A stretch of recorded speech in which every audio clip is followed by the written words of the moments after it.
Well, interestingly, politics has really, been at the forefront in the month of April, even as the month comes to an end. And one of the issues that has come to the fore is this issue of delineation, particularly in Delta State, as it affects some local government area in Warri. These areas recently experienced a delineation exercise, an exercise that INEC carries out periodically to ensure that voters are closer to their polling units. But this last exercise conducted in some local government areas has brought about controversy as certain groups have, come out dissatisfied with the results of the delineation, with the outcome of the delineation as done by INEC. They are complaining that they now have fewer areas given to them compared with the amount of areas that they used to have pre the delineation exercise. Particularly, this complaint have been, has been voiced out mostly by those of the Ishekiri ethnicity. Sometimes these things, go along those lines of ethnicity. And in some areas, some people have attributed skirmishes that have now occurred in the area to this particular dissatisfaction with the delineation exercise. Well, this morning we have someone from the Ijaw focal area, area. Joining us is Mr. Joel Binia, and he is from Warri North Local Government Area. Thank you so much for staying with us on the program. It doesn't appear that there has been any complaints from the Ijaws. Are they satisfied with this particular delineation exercise?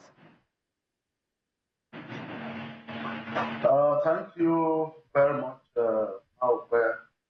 for this opportunity to be with you this morning.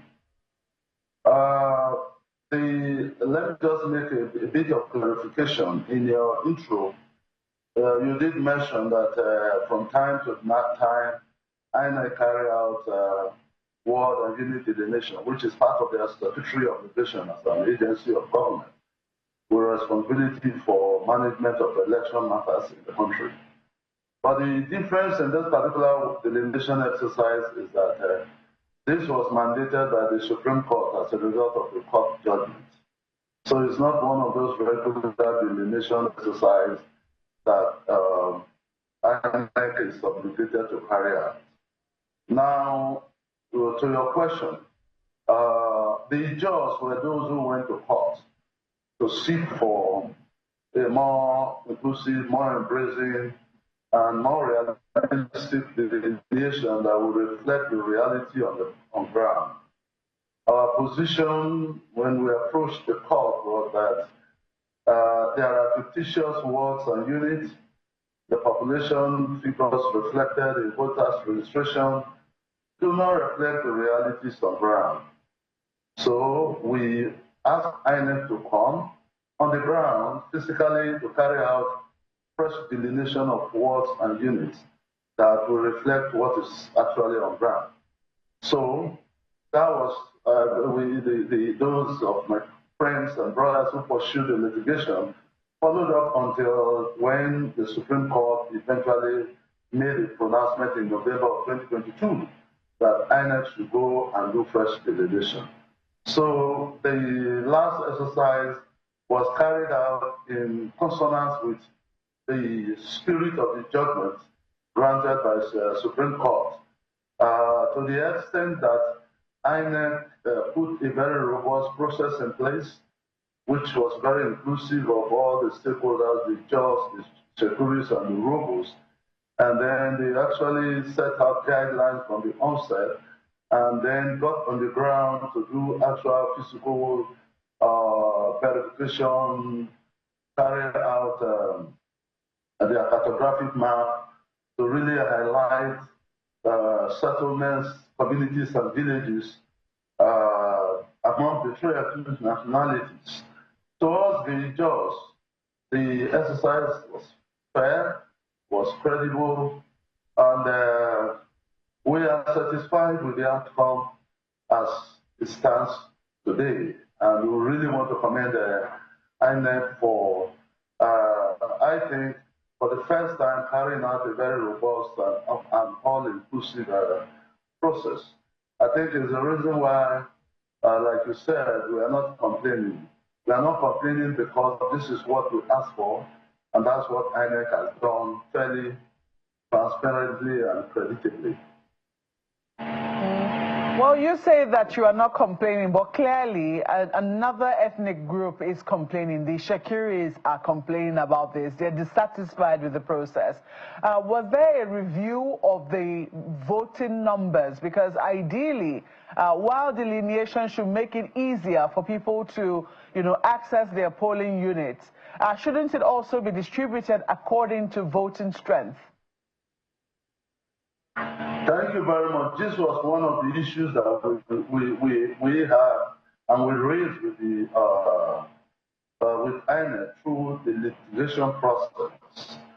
Because in Wari federal constituencies, there are situations where you have a local government area having a voter registration number higher than that of the population of the local government area.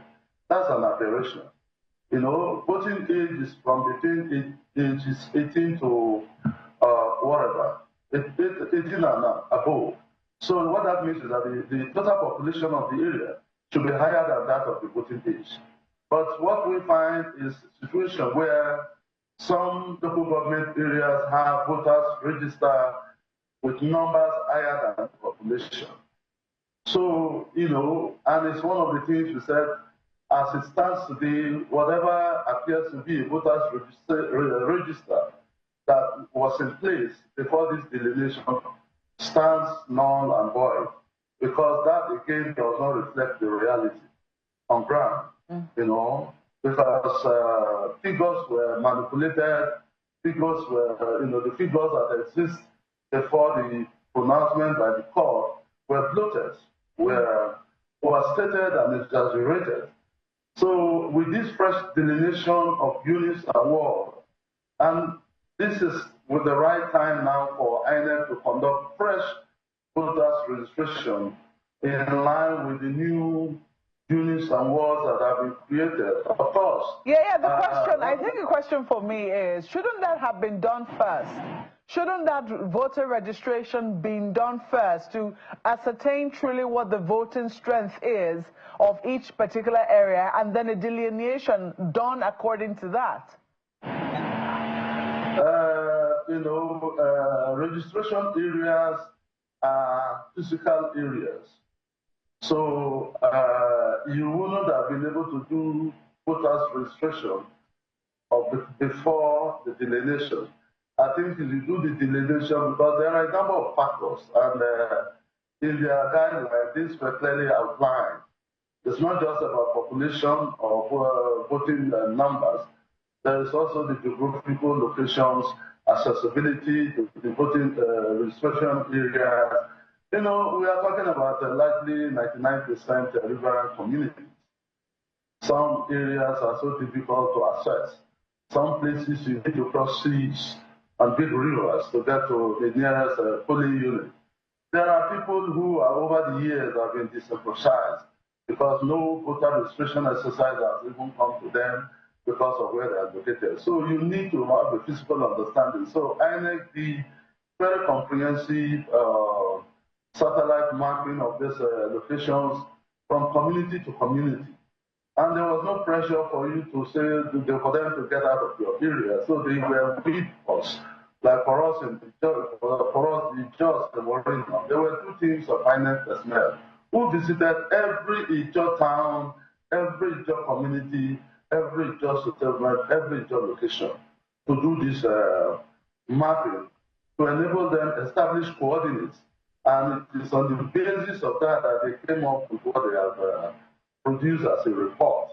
And I think it is even premature at this point for protests and all kinds of things that are going on, because INEC has just released a draft proposal report, which ordinarily stakeholders are supposed to take home, review and get back to them. With, if you have very substantial evidential reason why what you think you are getting now is not representative, you must substantiate it.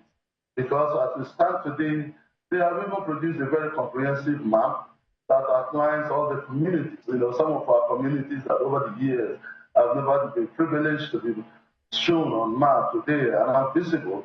So well, Mr. Binia, some people would say that's because oftentimes, I mean, Ijaw communities are usually quite, especially the ones on the riverine, along the riverine course, can be tiny and at the same time, far flung from each other. So yes, delineation is necessary to make sure that everybody is captured and people do not have to travel long distances to be able to vote.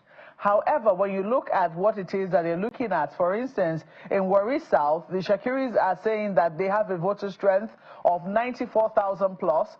They have 175 polling units based on the INEC register, but they now have 5 wards out of 19 delineated by INEC, while the Ijaws with 95,000 and 147 polling units have 14 wards in the area. They think that is an unfair distribution of what has happened.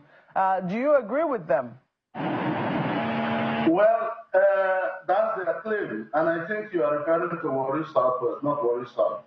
Yeah, Warri Southwest. Yeah. You see, there is a map as of today that has been produced by INEC. When we make arguments and advance positions, they should be based on the empiricity and the evidence before us. INEC displayed the map and handed over copies of the map. I think what is expected of persons who seem not satisfied with the outcome is to go into the map and be able to identify maybe there are communities that have been appropriated to Ijaw people or Ijaw areas. Ijaws, the majority that's not in dispute is a settled matter in Warri Southwest, in Warri North. The Ijaws are majority. They have more communities. They've been there. They are indigenous to the place. So in Warri Southwest, I think even what they just have as of today is not still representative enough. Okay, Mr. Binia, I certainly know that this conversation is not over. I know it certainly will go on, but we're totally out of time on the program today. We hope that, as it goes on, we'll be able to perhaps get you into the studio to, further delve into the matter, especially as INEC seeks a resolution. But we have to thank you so much for coming to the program this morning. Mr. Joel Binia is the job focal person we've had on the Warri delineation conversation. Thank you once more for coming to the program. Thank you, Maupe. I just hope that next time we have enough time to delve into this issue, because it's important that we inform the public and give them the facts.